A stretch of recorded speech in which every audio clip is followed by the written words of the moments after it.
Guys, welcome back. I know it's been a little while and we told you we were going to give you some updates about our new place, but we sold our property down in Syracuse and it has taken us seriously more than a month to move everything up to Idaho, which is just right across the border. When I tell people we're in Idaho, they think, oh, you're so far away and you're not going to do business for us anymore. No, we are still doing business down in Davis County, down in Salt Lake, down in Park City, all of those areas. See, we do 80% of our business at the shop and we needed more room.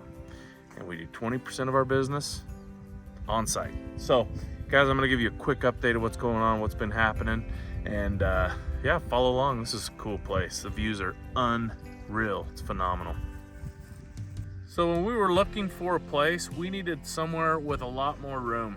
And maybe not where a lot of people could see what we were actually doing. And not that we're doing anything illegal, but you know how it is. You want protection from the craziness. We had maybe 100 cars going by our place last time. Couldn't even back a trailer out or in to get it loaded. So it was just a lot more complicated. So we saw this place and it's got 61 acres and we felt like, man, this is the place. It's got a lot of potential and obviously it's gonna take a lot of hard work, but we're down for the challenge. And let me just show you, this is kind of the new entryway to the shops. We've got the house behind me here. We've got a lower field down here that we're gonna do some future stuff in. Another one of our issues is we needed a place where we could bring in big semi trucks and actually turn them around. And as you notice behind me and in front of me, we have got a ton of good area to do that. So semi trucks, unloading semi trucks, loading semi trucks, and future spots for future buildings that I'll show you in a minute. So we are up to about 26 loads of timber and tools that we've hauled from Syracuse to Malad.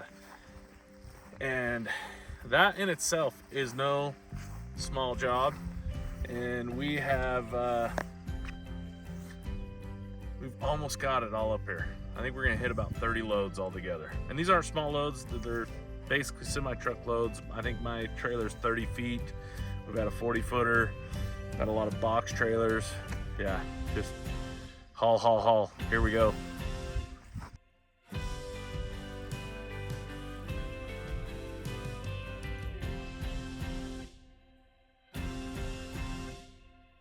Guys, as you can see, we've got a lot of wood up here now and continue to bring it up, but we're almost there.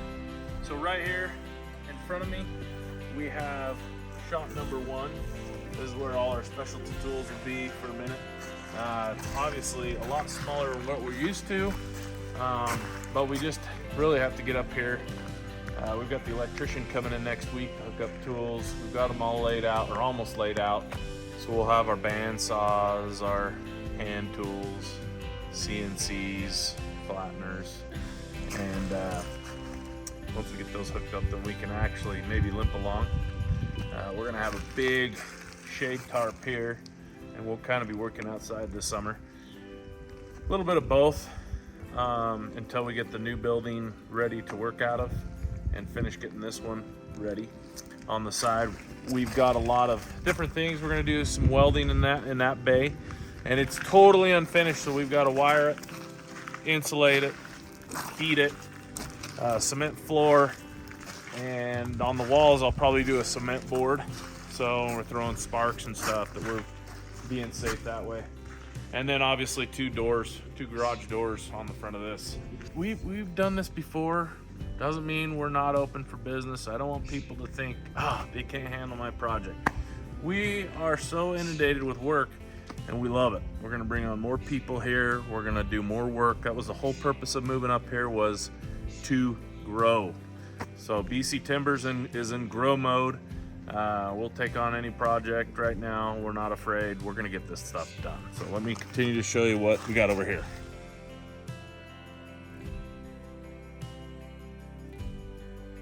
Okay, all this used to be horse arena and horse pasture. We're obviously going to take the gates down. We're gonna save them because someday we'll probably have some cattle or horses here.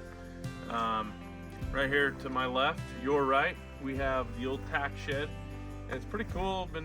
It's like a Conex box they turned into a shed.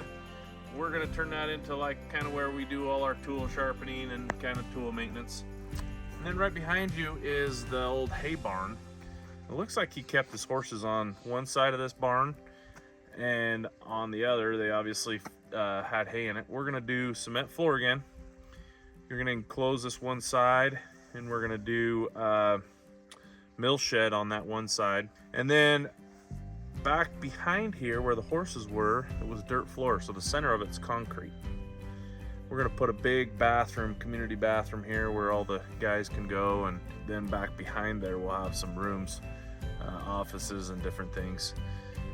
So we've got a lot to do, like I said, and it's a little nerve-wracking. I'm a little overwhelmed. But I think one day at a time, we keep knocking these projects down, we're gonna get it done. So what I got behind me, guys, is probably some of the best looking alfalfa that I have seen in a long time. 30 of our acreage, 30 of the 60 is being farmed by our next door neighbor who is renting the ground from us. And from what I can tell and from what people are telling me, she is the alfalfa whisperer.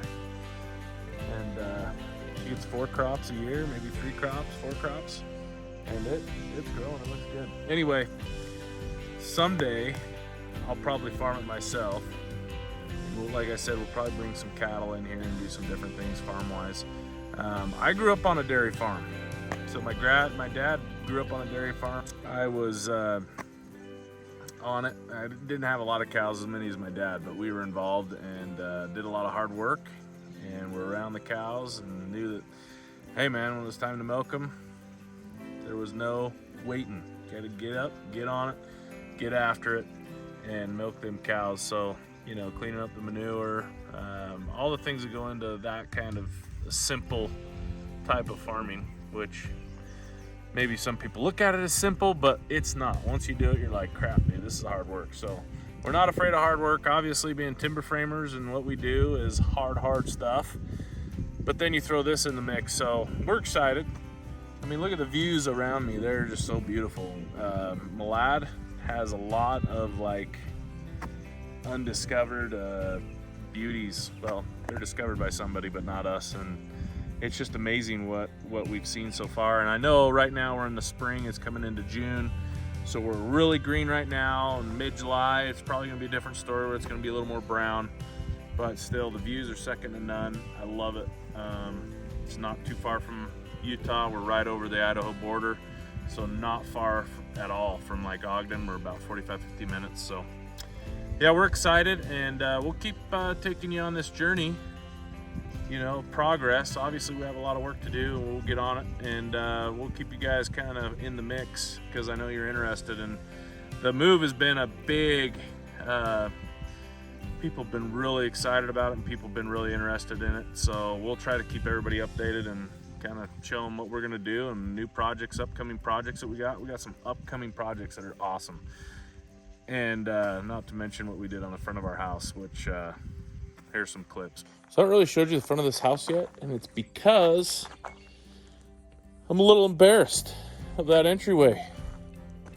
Not bad, don't get me wrong, looks good. If you get up close though, a lot of gaps and the hangers aren't all the way on, and it's just not what we do. So before we moved in, we wanted to do a little upgrade, and this is what I'm talking about right here. Kind of a little BC Timbers flare, and we did that one last night. Our color scheme is going to be charcoal gray on the walls with this pecan color on the timbers. So we're redoing all the timber frames, and they'll look separate. All the posts on the porch, and the doors will be black. So stay tuned. Got a little bit of work to do before we can call this home. So we call it home now, but still doesn't feel 100% ours until we get some traditional BC timber flare on it. So here we go. Okay, so as you noticed, we took out everything, width, the webs, and the king post. The roof's kind of holding everything together here, and so that's why the top cord of the new truss isn't as tall. It's going to go right up underneath the big rafter we left, and those will eventually be painted the same color. Sorry, stained, not painted. We'll set it up underneath there and then lag into the posts on the side and then the rafters. So that right there is an entryway.